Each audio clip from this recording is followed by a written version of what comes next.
परिवार देखूं या फिर पार्टी, बहन रोहिणी आचार्य के आरोपों पर पहली बार तेजस्वी यादव ने चुप्पी तोड़ी है।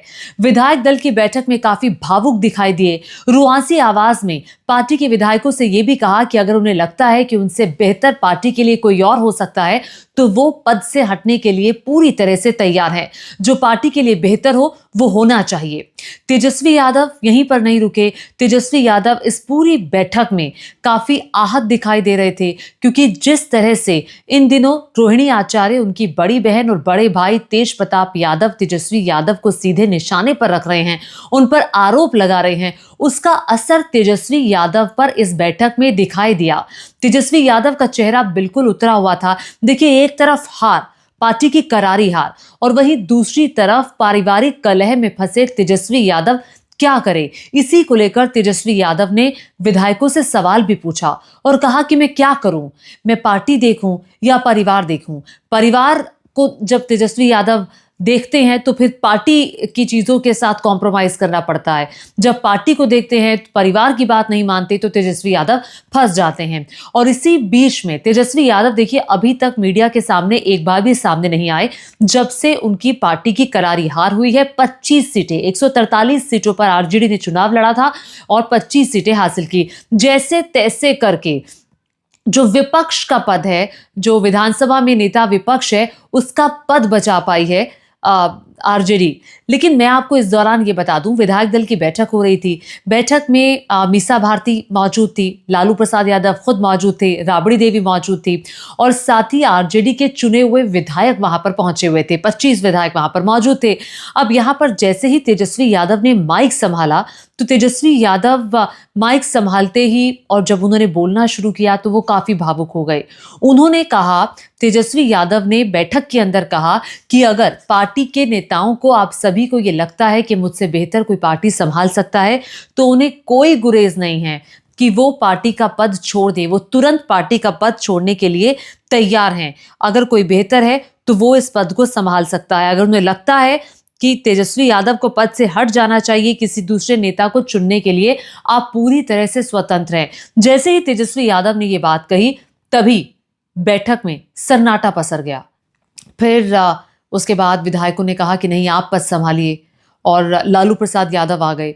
लालू प्रसाद यादव ने कहा कि नहीं, तेजस्वी यादव पद संभालें, पिता ने कहा। लेकिन तेजस्वी इस बैठक में सिर्फ इतना भर नहीं, क्योंकि जो विधायक वहां पर मौजूद थे और जिस तरह का सिनेरियो इस वक्त तेजस्वी यादव के लिए बन रहा है, बहुत मुश्किल वक्त है, इसमें कोई दो राय नहीं है, क्योंकि तेजस्वी यादव पर उंगलियां उठ रही हैं। रोहिणी आचार्य जब मीडिया के सामने आती हैं, परिवार को छोड़ती हैं और साथ ही साथ कहती हैं कि मैं राजनीति से भी संन्यास ले रही हूँ, परिवार को भी छोड़ रही हूँ, तो चप्पल तक चलने की बात करती है कि उन पर चप्पल उठाया गया। सवाल ये उठता है कि चप्पल किसने उठाई।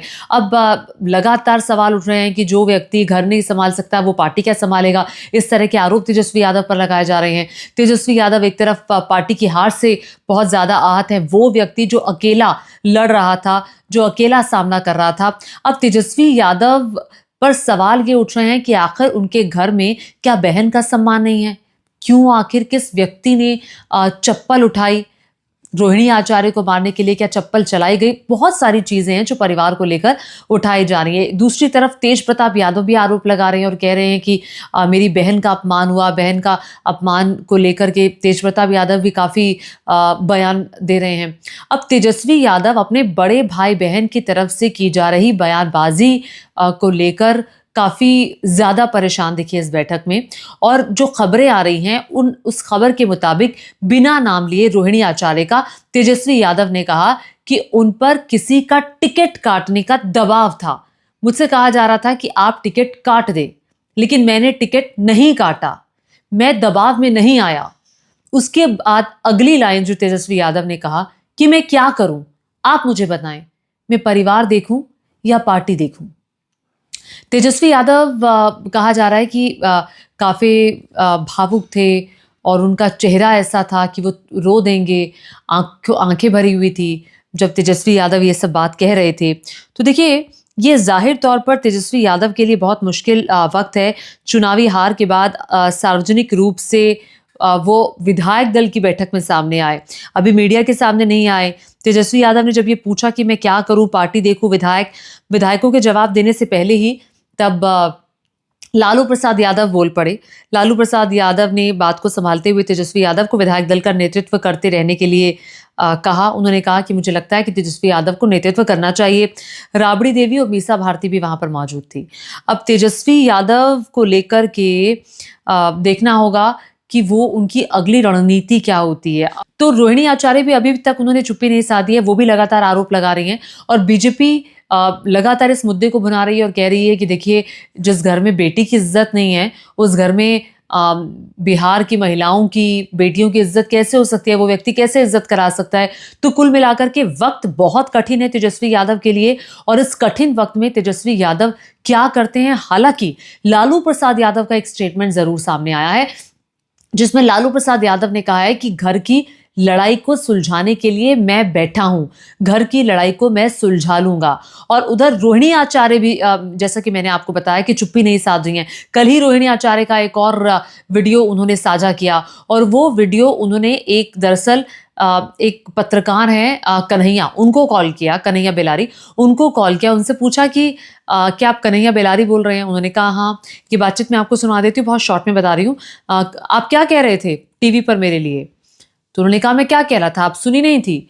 तो इधर से रोहिणी कहती हैं आपने कहा कि मैं कुंडली जमा के बैठी हूं घर पे, आप तय करेंगे, मैं अपने माता पिता के घर जा रही हूं, आप कौन होते हैं ये कहने वाले? और मैं किसी के बुलावे पर नहीं गई थी, मेरे भाई ने मुझे फोन करके बुलाया था तो मैं गई थी। हेलो, हाँ कौन है? कन्हैया बेलारी जी का नंबर है? हाँ बोल रहा हूँ। रोहिणी आचार्य बोल रहे हैं? हाँ बताया जाए। कल क्या आप बोल रहे थे टीवी पे? तो बोल ही रहा हो तो सुन ही ली है यार। नहीं, आप अपने मुंह से हमको बताइए ना, क्या बोल रहे थे? कौन बोला था आपको बोलने के लिए? नहीं कोई नहीं बोला था। मैंने कहा, मैंने तो बोला ही है कि बेटियों का काम है अपने घर में रहना शादी के बाद में, यही बोला था। ठीक है, मेरे हिसाब किताब मेरा रखे हैं कि हम कितना बार अपने माँ बाप के घर में जाते हैं। नहीं मैडम, मैं इतना नहीं रखी। मैंने ये कहा इसमें अगर कोई गलत कहा हो तो कहिए, आप बताइए। नहीं, क्या मतलब? तक अपने नैहर में नहीं रहना चाहिए, मैंने यही कहा था। हाँ, तो क्यों कोई ज्यादा दिन मतलब कितना दिन होता है? 1 घंटा, 2 घंटा, कितना दिन का होता है? ज्यादा दिन बताइए। नहीं, आप जितना आप, मेरा तो कहना यही था। आप चूंकि अभी लगता है आपकी तबीयत खराब है, आवाज भी नहीं आ रही है, मैं ये नंबर रख लेता हूँ आपको बाद में। नहीं, बाद में मेरा तबीयत बहुत ठीक है, आप बात कीजिए।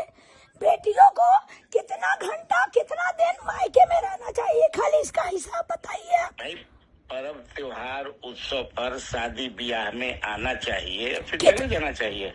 हम वहाँ पे बैठते हैं, हम आपके घर में बैठते हैं। यार मैंने जो लगा जवाब दिया, अगर इसमें आपको कोई ऑब्जेक्शन है, बुरा लगा तो वो दूसरी बात है। नहीं, हमको कोई बुरा नहीं लगा।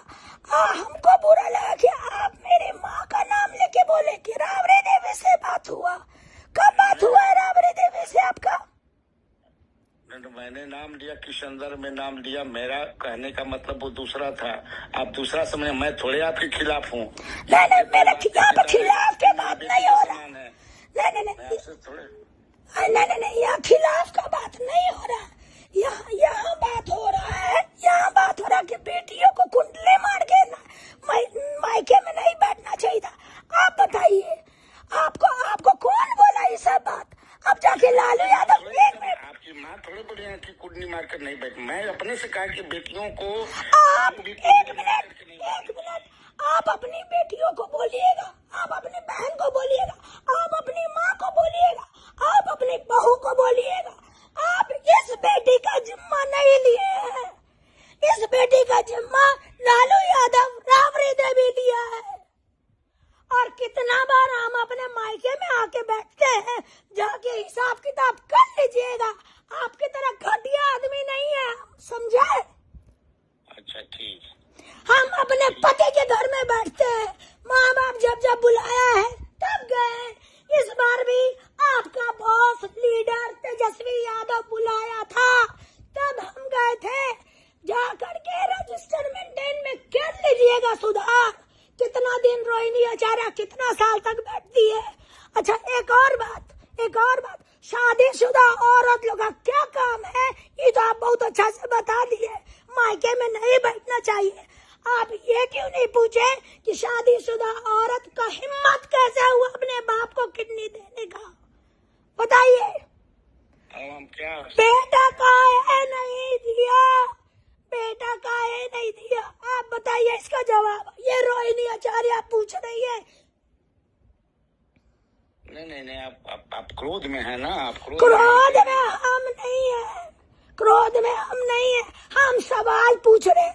आप जो बोल रहे हैं ना कि बेटियों को मायके में शादी में आना चाहिए, पर्व त्योहार में आना चाहिए, फिर चल जाना चाहिए, तो ये तो आप नहीं बोले कि शादीशुदा महिला लोग को, शादीशुदा बहन बेटी को अपने बाप को किडनी नहीं देना चाहिए। ये तो आप नहीं बोले। नहीं मैं किडनी का ये बोला कि लालू यादव को किडनी देने के लिए मैं भी अपना किडनी दे दूंगा। आइए आइए दीजिए। जब देने का बात आया तो बेटा भाग गया और आप आए किडनी देने के लिए। नहीं ये जानकारी मैं जानता हूँ कि कोई भागेगा नहीं। लालू जी को किडनी देने के लिए करोड़ों लोग हैं। ये तो आइए ना, नहीं, आइए ना। लालू यादव जी की तरह बहुत करोड़ों लोग बेचारा किडनी के लिए मर रहा है। आइए आप लोग दीजिए एक हक निकाल के, लालू जी के नाम पे दान कीजिए, लालू जी के नाम पे दान कीजिए आप लोग किडनी। आइए, हिम्मत है। एक बोतल खून देने का हिम्मत नहीं है यहाँ पे बकवास करने के लिए। अब आप तो गुस्सा में है इसलिए गुस्सा आएंगे अभी अब आपको खींच करके लाएंगे। आप मीडिया के सामने आइए, हमसे बात कीजिए।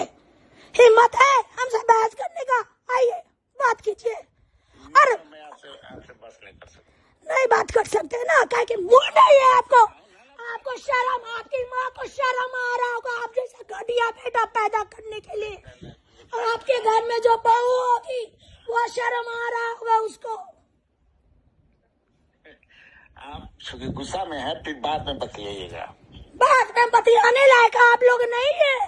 आपको भगवान जी का ऊपर थप्पड़ पड़ेगा। ठीक है। जो स्टेटमेंट था पत्रकार की तरफ से, ये बहुत रूड स्टेटमेंट था कि कोई बेटी अगर अपने माँ बाप के घर जाती है तो उसमें किसी को क्या लेना देना, वो जितने मर्जी दिन जाके बैठे, वो उसके माँ बाप का घर है, वो हक से जाती है। उनका ये कहना कि बेटियों को ससुराल में रहना चाहिए, बेटियों को ये करना चाहिए, तो कृपया करके ऐसे लोग तो सीख ना ही दे तो अच्छा है। तो इस बातचीत के बाद से लगातार आरोप लगाए जा रहे हैं कि भैया ये पत्रकार कौन होते हैं इस तरह की बात करने वाले। और लगातार अब जो चुनौती है वो तेजस्वी यादव के लिए और बड़ी हो गई है। देखिए, पिछली बार 2020 के चुनावों में 75 सीटें आई थी। इस बार ये आंकड़ा 75 के आधे से भी आधा हो गया, 25 पर यह आंकड़ा आकर अटक गया है। अब इसके बाद क्या पार्टी पर भरोसा नहीं किया। हालांकि जो जगदानंद है, आरजेडी के वरिष्ठ नेता है, उनका कहना है कि ईवीएम के साथ पहले से छेड़छाड़ की गई थी। भाई वीरेंद्र कहते हैं कि देखिए, अब पार्टी को मांग करनी चाहिए कि जो चुनाव हैं वो बैलेट पेपर ऊपर होने चाहिए। हालांकि इस बैठक में, विधायक दल की जो बैठक हुई, उसमें समीक्षा भी की गई और साथ ही साथ इस बैठक में कहा जा रहा है कि तेजस्वी यादव ने माना कि बिहार के लोगों ने उन पर विश्वास नहीं जताया है। ये कहा जा रहा है तेजस्वी यादव ने इस बात को स्वीकार किया और स्वीकार करते हुए उन्होंने माना कि ये कठिन परिस्थिति है और इस बार बिहार के लोगों ने उन्हें नकार दिया है। अब जो हार की समीक्षा तो की गई, अब डिटेल समीक्षा भी की जाएगी। तेजस्वी यादव को हालांकि विधायक दल का नेतृत्व करते रहना चाहिए और विधायक दल का नेता चुन लिया गया है। अब तेजस्वी यादव क्या खुल करके मीडिया के सामने आएंगे रोहिणी आचार्य के बयानों पर? चूंकि अगर तेजस्वी यादव सामने आएंगे तो यहाँ से रोहिणी आचार्य की तरफ से भी बयान जरूर आएगा और तेज प्रताप यादव भी बोलेंगे। क्या जो पारिवारिक कलह है वो इस तरह से खुल करके अगर तेजस्वी कुछ बोलते हैं तो बहुत ज़्यादा खुल जाएगी, या फिर तेजस्वी चुप्पी साधे रहेंगे और सीधे तौर पर अपनी बहन से, अपने भाई से बात करेंगे? अब ये देखने वाली बात होगी कि कैसे अपनी पारिवारिक कलह को लालू प्रसाद यादव सुलझाते हैं, क्योंकि लालू प्रसाद यादव ने कहा कि अभी मैं बैठा हूँ, मैं परिवार की कलह को सुलझाऊंगा। आपको क्या लगता है, तेजस्वी के लिए जो तेजस्वी कह रहे हैं कि पार्टी देखूं या फिर परिवार देखूं, क्या वाकई परिवार की तरफ से दबाव था किसी का टिकट काटने के लिए? क्योंकि तेजस्वी ने इस बैठक में यही कहा कि किसी का मुझ पर दबाव था कि मैं किसी का टिकट काट दूं, मैंने नहीं काटा तो नाराजगी थी। अब संजय यादव को लेकर तेजस्वी यादव जो है, कहा जा रहा है कि संजय यादव को तेजस्वी यादव नहीं छोड़ने वाले हैं। वो संजय यादव जो कि राइट हैंड है, राजनीतिक सलाहकार हैं तेजस्वी यादव के, और चाणक्य भी कहा जाता है आरजेडी का, जिन पर आरोप लगाया था रोहिणी आचार्य ने कि इसी हरियाणा के व्यक्ति की वजह से पार्टी की हार हुई है, क्योंकि संजय यादव हरियाणा के रहने वाले हैं, सॉफ्टवेयर इंजीनियर रह चुके हैं।